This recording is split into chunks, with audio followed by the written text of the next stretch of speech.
Okay, we'll talk about it in a second, so you don't need to look at it now, but still. Das schauen wir uns gleich an. Ihr müsst genau durchschauen. Okay, die erste Frage, ihr habt ja jetzt alle 4. Mose gelesen. Was würdet ihr sagen, ist so das große Thema von dem Buch? The first question, you've all read through Numbers. What would you say is the main theme of the book?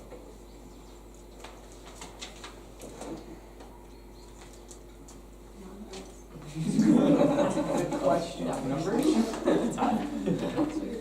Time in the desert, 40 years. Die Zeit in der Wüste, 40 Jahre. Der Volkszählung. The census. There is a saying, Germans always complain, but maybe we can put the Israelites instead of the Germans. Das heißt, Deutsche motzen gerne, aber bei den Hebräern war es wohl ähnlich. Yeah, the same reaches the Germans. Which means the main thing. Yeah, so what are English? Not actually our Russian teacher also. Okay, yeah, I think you got the most part of it. I would say. Achso, das war's. Ich glaube, das habt ihr den größten Teil schon richtig erfasst. Also es geht um diesen 40-jährigen Weg durch die Wüste, It's about this 40 years wandering through the wilderness. vom Berg Sinai bis zur Grenze nach Moab. Starting at Mount Sinai and going all the way to the border at Moab. Genau, mit viel Murren oder Motzen With lots of complaining and murmuring, und Rebellion und auch Gericht Gottes. with rebellion and also God's judgment. Genau. Also, wenn ihr einen Vers raussuchen müsstet, Bisher noch nicht so. okay, dann kann ich das ja machen. Ja. Sonst würde ich das wegnehmen. Also, wenn ihr einen Vers raussuchen würdet, der quasi das Buch zusammenfasst, dann würde ich vorschlagen, ihr nehmt Numbers 14, 29 bis 31. Das lese ich euch mal kurz vor. If you'd have to choose one verse that summarizes this book pretty well, I would suggest Numbers 14, verses 29 to 31. In dieser Wüste sollen eure Leichen fallen. Ja, alle eure Gemusterten nach eurer ganzen Zahl. Von 20 Jahren an und darüber, die ihr gegen mich gemurrt habt. Niemals sollt ihr in das Land kommen, in dem ich euch wohnen zu lassen, ich meine Hand zum Schwur erhoben habe. Außer Kaleb, dem Sohn des Jefune, und Josua, dem Sohn des Nun. Und eure kleinen Kinder, von denen ihr gesagt habt, sie werden zur Beute werden. Sie will ich hineinbringen, und sie sollen das Land kennenlernen, das ihr verworfen habt. You will all drop dead in this wilderness, because you complained against me. Every one of you who is 20 years old or older and was included in the registration will die. You will not enter and occupy the land I swore to give you. The only exceptions will be Caleb, son of Jephunneh, and Joshua, son of Nun. You said your children would be carried off as plunder. Well, I will bring them safely into the land, and they will enjoy what you have despised. Genau. Also das ist quasi ein bisschen die Zweiteilung des Buches Numeri. Am Anfang die erste Generation und dann ihre Rebellion. That's the way to divide the book of Numbers into two halves. First of all, we have the first generation and their rebellion. Und dann die zweite Generation am Schluss, die sich vorbereitet, um das Land einzunehmen. And then at the end, the second generation comes up and prepares itself to conquer the country. Genau. Bevor wir jetzt aber detaillierter in den Überblick von Numeri gehen, wollen wir mal schauen, in welchem Kontext steht es im ganzen Pentateuch. Before we go more detailed in the structure of Numbers, let's have a look at how it all fits in the context of the whole Pentateuch.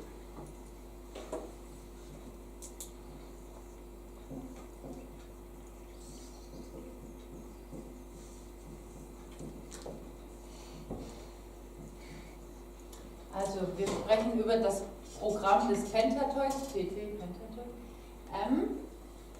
und schauen mal an, um was es geht. Genesis kann man sagen, geht es um Weltschöpfung und die ganzen Verheißungen, die es da gibt. If we look at the so-called program of the Pentateuch, we can have a look at what are the individual books about. In Genesis, it's about the origin of the world, the creation of the world, and about promise. Exodus talks about, Exodus geht von Ägypten durch die Wüste bis zum Sinai. In Exodus, we see this transition from Egypt through the wilderness to Mount Sinai. In Leviticus sind wir nur am Sinai. Leviticus completely happens at Mount Sinai. Numbers, we started vom Sinai durch die Wüste In the book of Numbers, we start off at Sinai and we go through the wilderness bis nach Moab. to a place called Moab. Genau.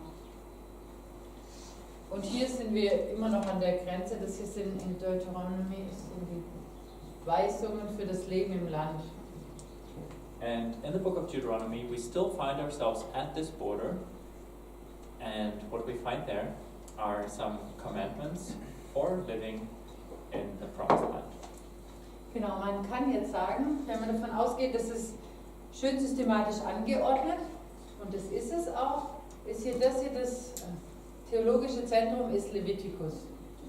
Now, if we assume that this is all structured like this on purpose, then it becomes clear that Leviticus is the theological center of the whole Pentateuch. Der innere Rahmen bildet quasi Exodus und Numbers, And then we have this inner frame around it by Exodus and Numbers, weil da wird quasi die Weggeschichte beschrieben. Ne? Einmal von Ägypten zum Sinai, dann von Sinai nach Moab. where these travels are described. First of all, from Egypt to Mount Sinai, and then from Sinai to Moab.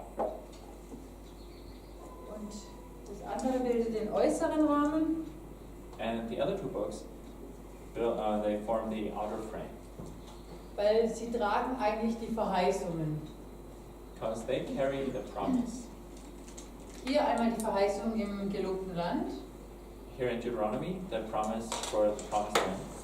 Und die hat natürlich schon gestartet in Genesis mit Abraham, wo Gott sagt, ich werde dich zu einem großen Volk machen und dir ein Land schenken.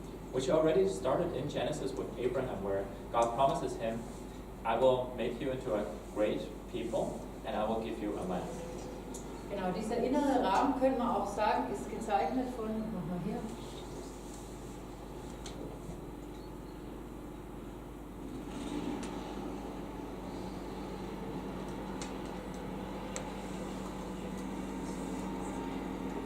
gezeichnet von Gericht und wieder Rettung. Also immer wieder die Israeliten haben Gott nicht geglaubt, dann gibt es wieder das Gericht und dann das Gott wieder sie doch rettet und verschont. This inner frame, Exodus and Numbers, is very much about judgment and salvation, where they rebel against God, God judges them, but then He also spares them and saves them. Genau, das kennen wir viele Male, wo Gott sagt, und jetzt lösche ich sie aus und Mose sagt, ach Herr, hab uns Erbarmen, sie sind dein Volk.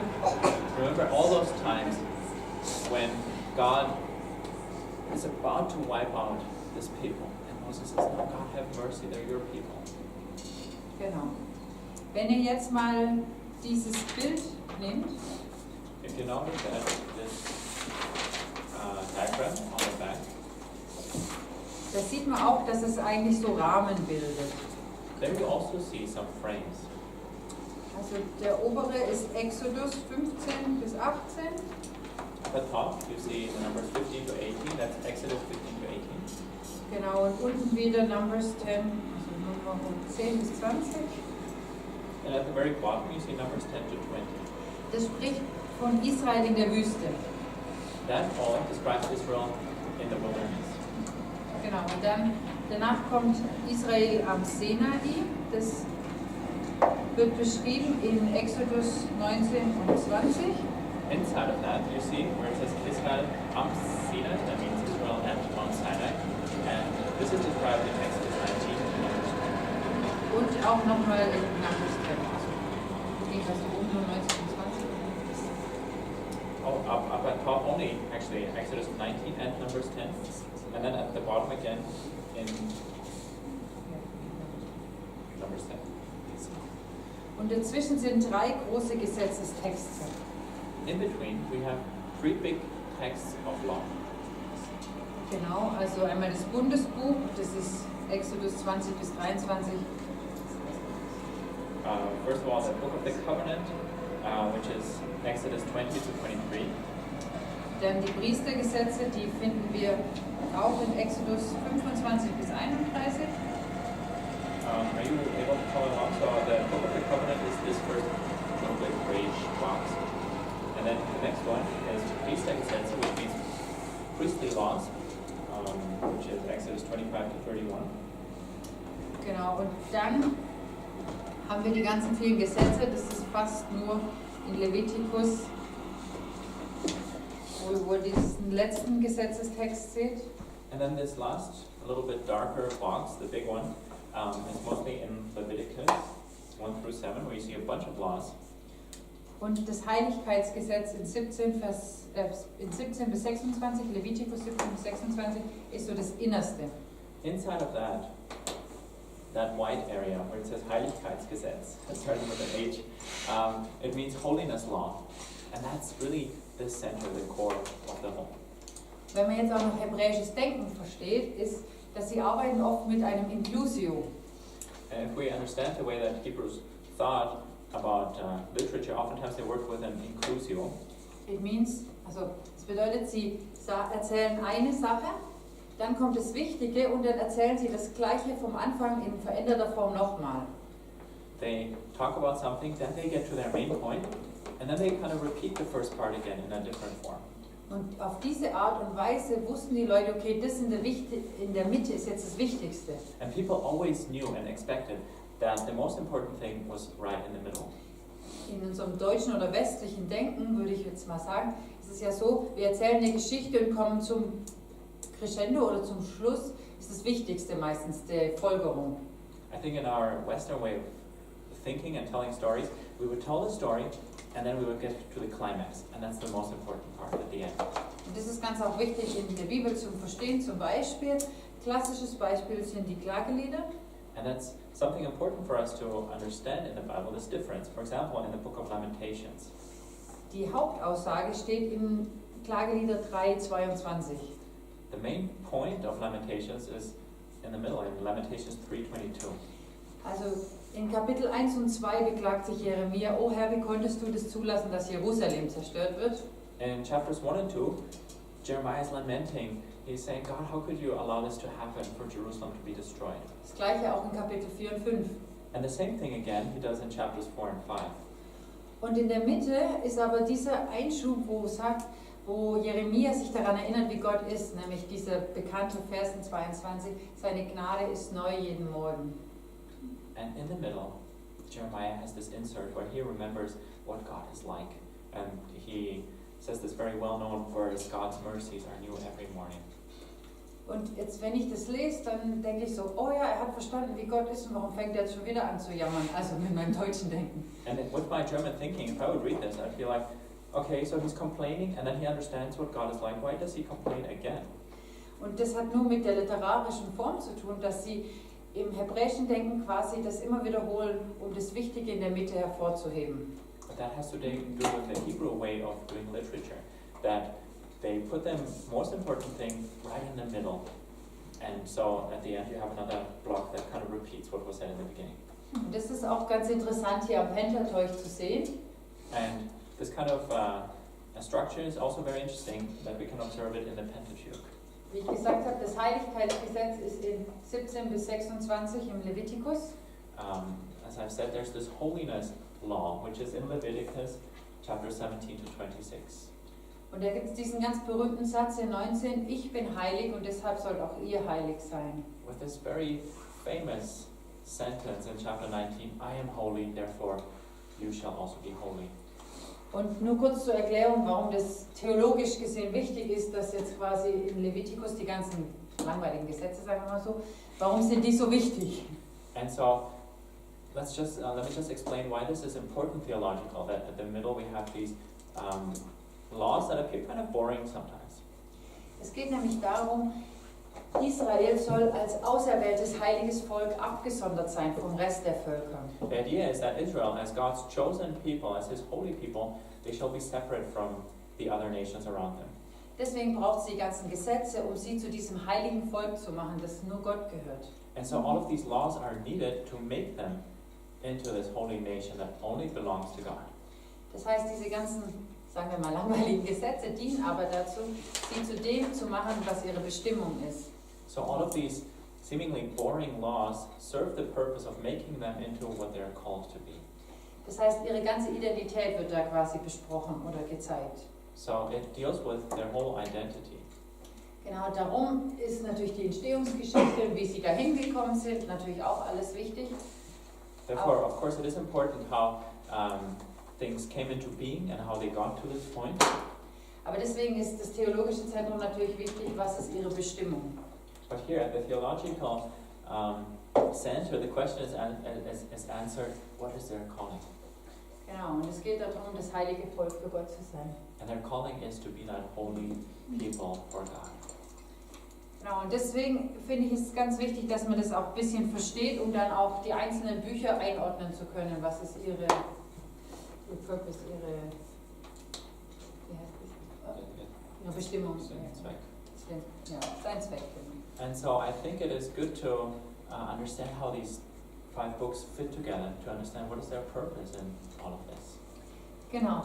Was zum Beispiel auch nochmal gezeigt wird, das finde ich ganz interessant, ist, in Exodus und Numeri gibt es mehrere Geschichten, die zweimal erzählt werden. Something that's also interesting is that in Exodus and Numbers there are some stories which are told twice. Zum Beispiel das Volk, das sich beschwert, wir wollen auch endlich mal Fleisch essen, ich kann das Manna schon nicht mehr sehen. For example, when the people complain, I'd really love to eat some meat, I can't look at this manna anymore. Das wird in Exodus 11 und in Numbers 16 erzählt zum Beispiel. Such an episode is described in Exodus 11 and in Numbers 16. Und dann kennt ihr vielleicht diese Geschichte, wo das Volk Wasser braucht und Mose nimmt den Stock und schlägt drauf und dann kommt Wasser raus. And remember the story where the people want water, they demand water, and so Moses takes his staff and hits the rock with it, and water comes out of the rock. Das wird beschrieben in Exodus 17 und Numbers 20. That story is described in Exodus 17 and in Numbers 20. Ihr seht damit, es kann natürlich sein, das weiß ich jetzt nicht, dass diese Geschichten jeweils zweimal passiert sind.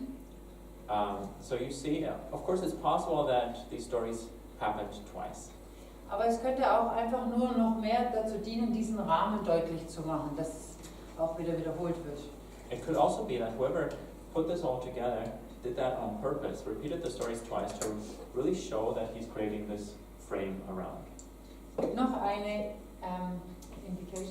noch ein Indiz dafür, und zwar die letzten Kapitel in Exodus, das ist 25 bis 40. There's another indication for this. The last chapters in Exodus, chapters 25 to 40, Und die ersten 10 in Numbers and the first chapters in Numbers, sind auch eine Art Rahmung. also a form of kind of frame. Nämlich Exodus 25 bis 40 ist die bauliche Voraussetzung für den ganzen Kultus, der hier beschrieben wird, nämlich die Stiftshütte und wie das alles aussieht. In Exodus 25 to 40, we see that building that will actually create a place for all of the cultus, for all of the worship of Yahweh in the tabernacle. Genau. Also wir haben hier die bauliche Voraussetzung und hier in Numbers 1 to 10 die organisatorische Voraussetzung. So in those chapters, in the end of Exodus, we see how the building, the place for it is created, and then in the beginning of Numbers, we see how the organization of it is described.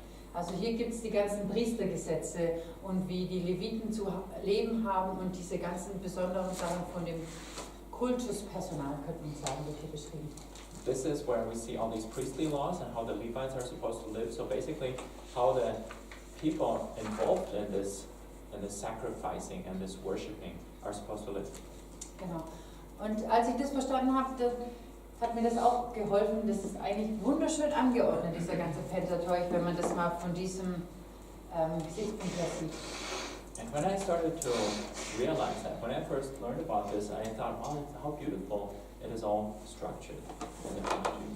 Genau, und wir wollen uns ja jetzt heute mit Numeri beschäftigen. And today we are dealing with the book of Numbers here.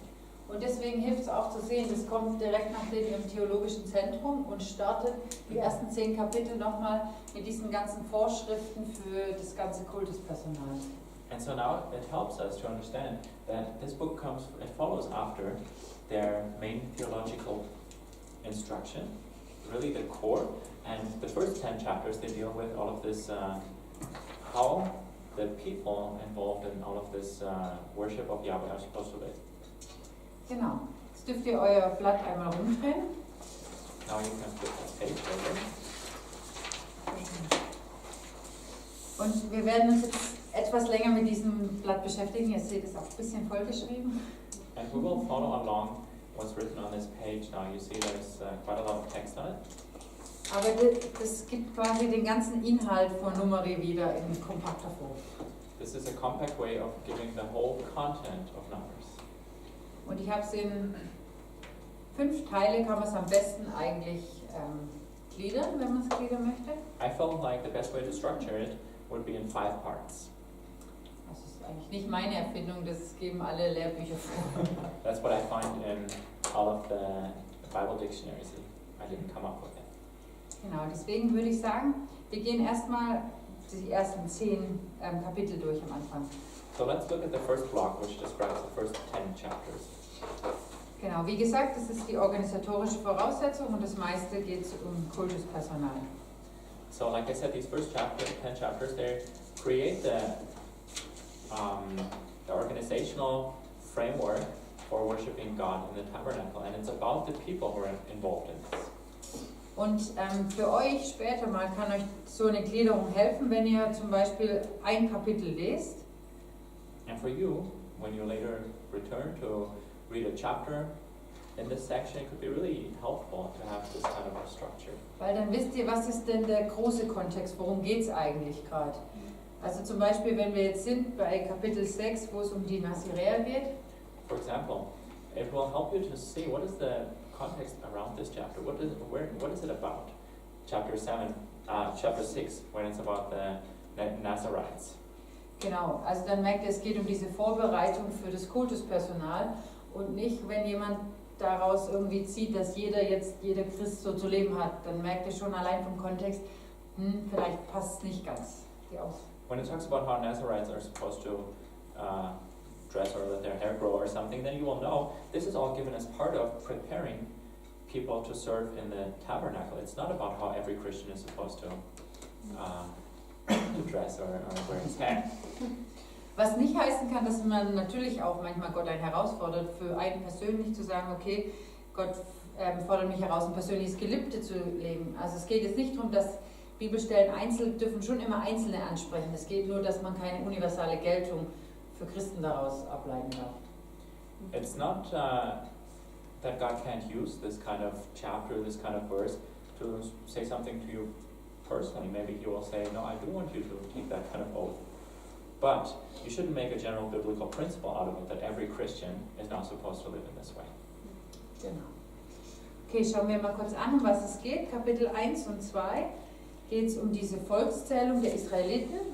So in chapters 1 and 2, there is a census of the Israelites. Genau. Das wird in der Forschung natürlich angezweifelt. Of course, there are many scholars who doubt this, who criticize what they find there. Weil ich glaube, es sind um die 600.000 Männer, aber wenn man das hochrechnen würde mit Frauen und Kindern, käme man auf ungefähr 2,5 Millionen Menschen. Because the number that is given there for all of the men is about 600,000. And then if you would look how many women and children would that mean, you would get to about 2.5 million people in total.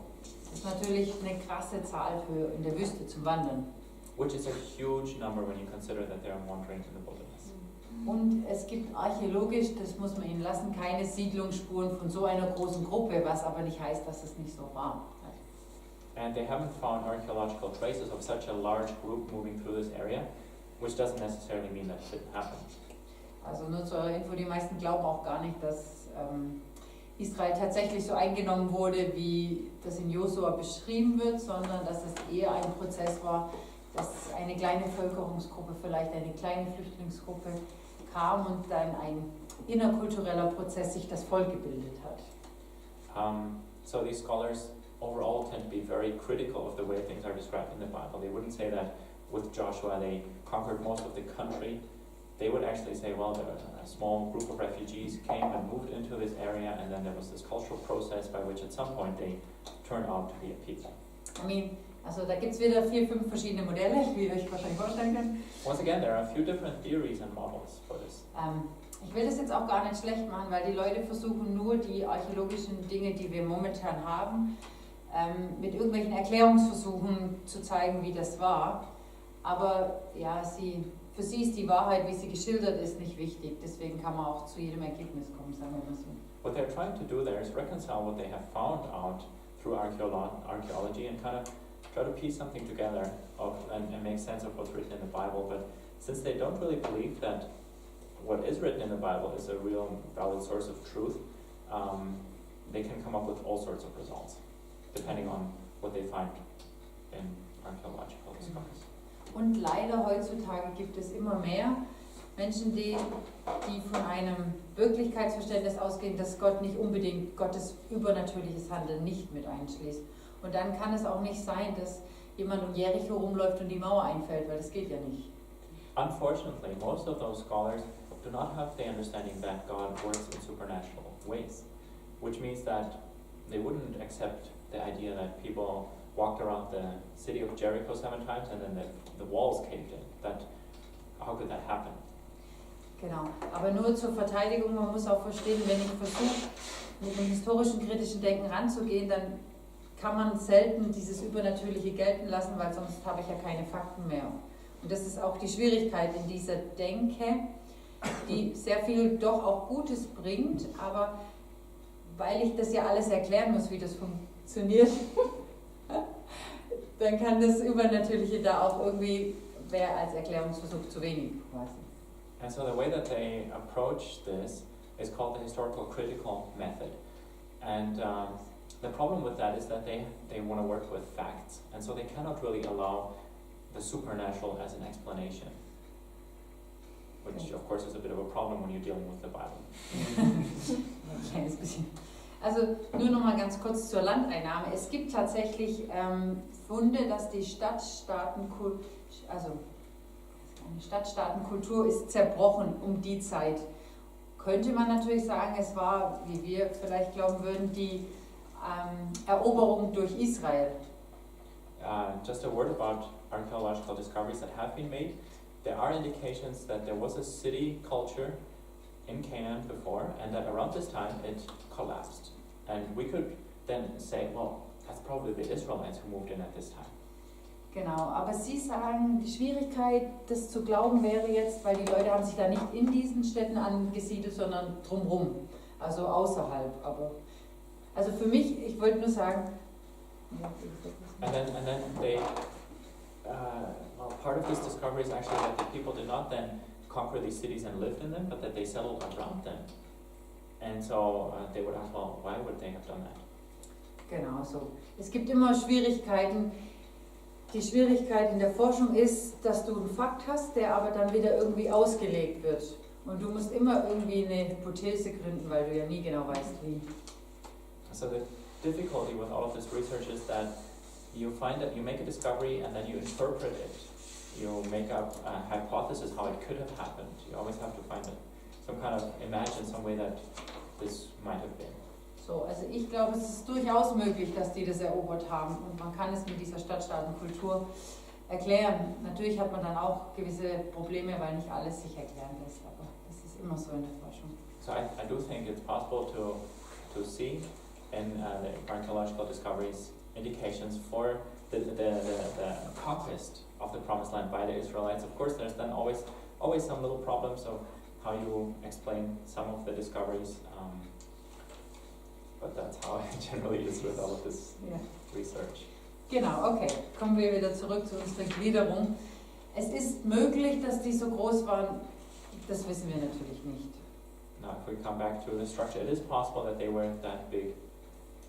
Within the Bible-believing scholarship, there's also a few different ways to explain those numbers, which in some ways also brings down the numbers by quite like a dimension or so. But it's not really about the numbers. Ja, genau. Dann gehen wir in Kapitel 3 und 4. Then we get to chapters 3 and 4. Da geht es um den Dienst der Leviten.